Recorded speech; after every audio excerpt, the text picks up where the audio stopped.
we're going to be going over filling up the hot tank and a hot and cold water cooler. We could tell the vintage of water cooler by the cover of the hot water thermostat and the resettable overload located on the back of the condenser grating.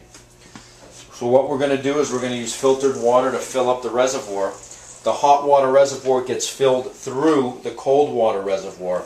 There's a inlet tube in the center of the cold water reservoir. So what we want to do is get rid of all the air out of the hot tank before we turn this on, before we sanitize, and before we put the bottle on.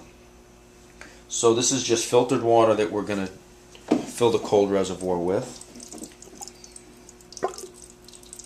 So as the water goes in, the air has to come out. You just saw a bubble.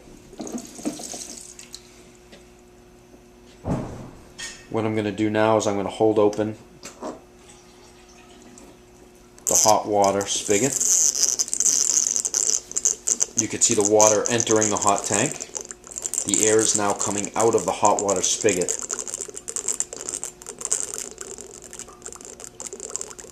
When you first turn your cooler on, when you plug it into the wall, you have to manually turn on the hot tank. Once you do that, it's normal to experience a little bit of a smell, a very faint burning smell, which is typical for brand new hot and cold water coolers. Okay, so you can hear the water coming out of the hot water spigot.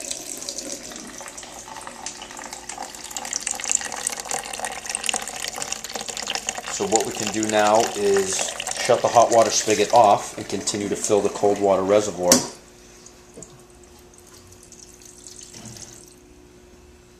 What I like to do is to fill the cold reservoir, flush some water through the hot water spigot, and once the reservoir is full and we flush some water out of the hot tank,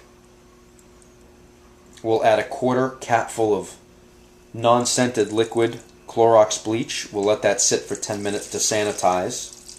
After the 10 minutes, we're going to drain the reservoir exclusively through the cold water spigot. We don't want any of that chlorinated water getting into the hot tank.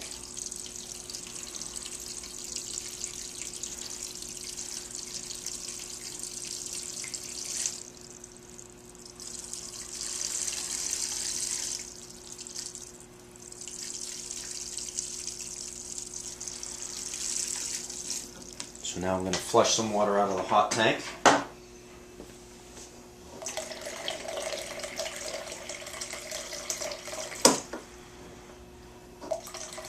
Make sure no air bubbles come out of the hot tank inlet tube in the center bottom of the cold water reservoir.